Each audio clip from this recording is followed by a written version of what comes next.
അയോധ്യയിൽ ബാബരി മസ്ജിദ് നിലനിന്നതിന് ചുറ്റും കേന്ദ്ര സർക്കാർ ഏറ്റെടുത്ത 67.39 ഏക്കർ സ്ഥലം പഴയ ഉടമകൾക്ക് കൈമാറുന്നതിന് നീക്കം നടക്കുന്നു. ബാബരി മസ്ജിദും അതിന് മുറ്റവും ഉൾപ്പെടുന്ന 0.313 ഏക്കർ സ്ഥലം മാത്രമാണ് തർക്കഭൂമിയെന്നും അതിനു ചുറ്റുമുള്ള അധിക ഭൂമി രാമജന്മഭൂമി ട്രസ്റ്റ് ഉൾപ്പെടെയുള്ള കക്ഷികൾക്ക് കൈമാറാൻ അനുവദിക്കണമെന്നും സുപ്രീം കോടതിയിൽ കേന്ദ്ര സർക്കാർ റിട്ട് ഹർജി നൽകിയിരിക്കുന്നു. ഈ സ്ഥലം സംഘപരിവാറിന്റെ കയ്യിലേക്ക് കൈമാറുന്നതിനുള്ള പിൻവാതിൽ നീക്കമാണിത്.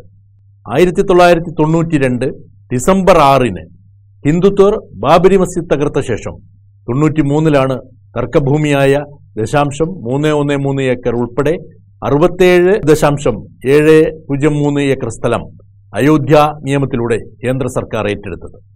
സാമുദായിക മൈത്രി നിലനിർത്തുന്നതിനാണ് സർക്കാർ നിയമം മൂലം ഭൂമി ഏറ്റെടുക്കുന്നതിന് തയ്യാറായത്. സർക്കാർ ഏറ്റെടുത്ത 67 ഏക്കറിൽ ഭൂമിപൂജ, ശിലാപൂജ തുടങ്ങിയ ചടങ്ങുകൾ പ്രതീകാത്മകമായി പോലും പാടില്ലെന്ന് 2002 മാർച്ച് 14 സുപ്രീം കോടതി ഉത്തരവിട്ടു. ബാബരി മസ്ജിദ് ഭൂമി ഉടമ പ്രശ്നത്തിൽ ഹൈക്കോടതി തീർപ്പാക്കുന്നതുവരെ തൽസ്ഥിതി തുടരാൻ 2013 ജസ്റ്റിസ് രാജേന്ദ്ര ബാബുവിന്റെ ബെഞ്ചും വിധിച്ചു.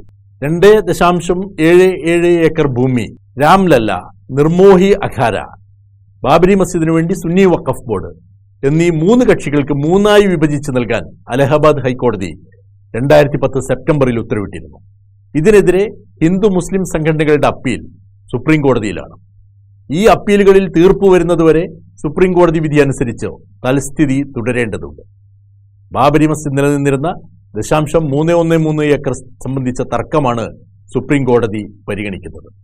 അതിനു ചുറ്റുമുള്ള 67 ഏക്കർ അവകാശികൾക്ക് മടക്കി നൽകേണ്ട ബാധ്യതയുണ്ട്. ഈ 67 ഏക്കറിൽ 42 ഏക്കർ രാമജന്മഭൂമി ട്രസ്റ്റിന്റേതാണെന്ന് അവർ അപേക്ഷ നൽകിയിരിക്കുന്നു എന്നെല്ലാമാണ് കേന്ദ്ര സർക്കാർ അറിയിക്കുന്നത്.